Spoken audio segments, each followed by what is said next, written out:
De volta agora com a nossa carta 8 de espadas. E nós vamos falar sobre a parte mitológica. Então, horrorizado com o que Apolo ordena, Orestes protestou, porque isso significaria cometer um matricídio. Mas Apolo o ameaçou com a loucura e outros terríveis castigos, caso ele se recusasse a obedecer ao seu comando.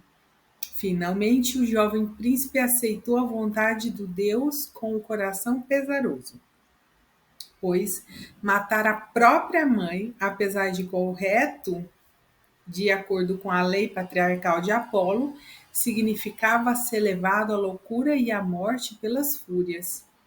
As terríveis deusas da vingança, que consideravam esse o pior de todos os crimes humanos, de acordo com a sua lei matriarcal. Então ele estava entre a lei patriarcal de Apolo e a lei matriarcal, né, das deusas, e isso era um crime. Ele ia ficar louco de todo jeito. Ele ia ter problemas de todo jeito. Enfim, né? Orestes aceitou seu destino e, em segredo, viajou de volta para Argos. Orestes tinha uma postura de medo, com suas mãos levantadas, tentando afastar o seu destino. À sua esquerda, Apolo olha para ele de modo severo e zangado. À sua direita, as três fúrias retratam uma situação de servidão em função do medo, ou um total conhecimento da situação e as prováveis consequências de qualquer escolha. No sentido divinatório, o oito de espadas anuncia uma situação pela qual o indivíduo é impossibilitado de agir por causa do medo das consequências.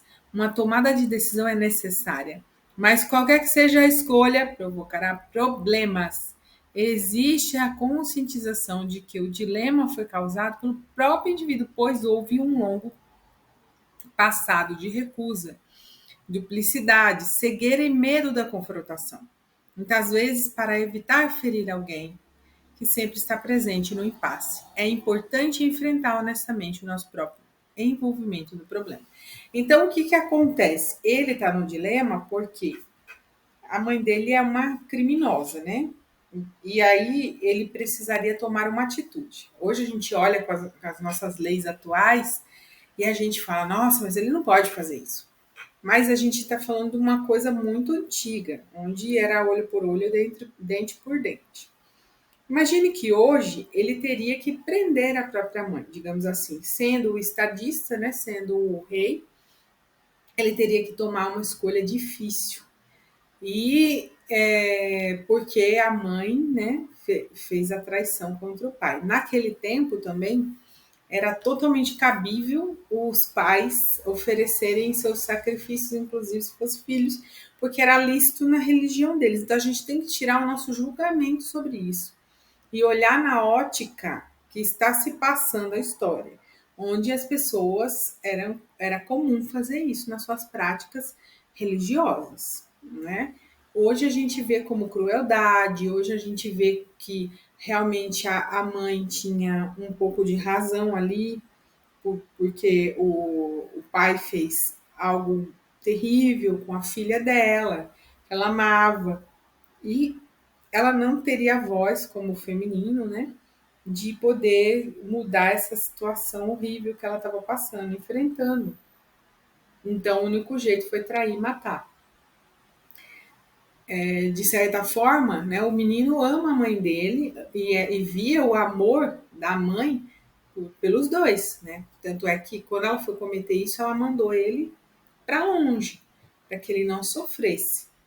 Então, assim, entre a cruz e a espada, que lado que esse menino fica e o que ele vai fazer, seja o que for, o desastre foi feito, né? E estando do lado do pai ou da mãe, ele estaria cobertando um crime, né? De cada um dos dois, segundo as leis matriarcal ou patriarcal. E ele não conseguiria ficar na neutralidade ali, porque ele rejeitaria o trono e também seria incriminado junto com a mãe, ou ele assume o trono e assume que ela fez algo contra o rei.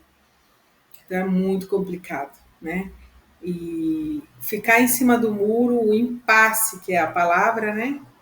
Só provoca mais dor e sofrimento, porque uma hora ele vai ter que fazer alguma ação, tomar uma decisão. E seja qual for, ele vai sofrer de todo jeito. Então, o que, que ele vai fazer? Aí a gente vai observar aí, né?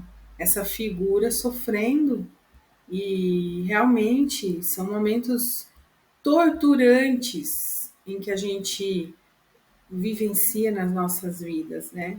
Momento de muita depressão, de muito sofrimento, de muita ansiedade, e seja qual for a atitude, então a pessoa prefere ficar na inação ali quietinho, porque qualquer movimento que a pessoa faça vai determinar muitas coisas. Então é complicado demais essa situação aqui, né?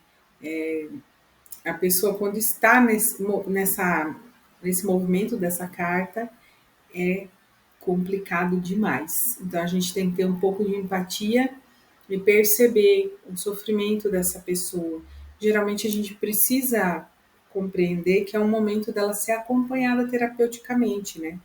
Devido a esse estado tão sofredor, tão vítima da situação, né? E dela ter insights para sair disso, dela ser bem orientada, né? Em todos os sentidos para poder sair realmente dessa situação difícil. Então, tem muitas pessoas que passam essa situação com o financeiro.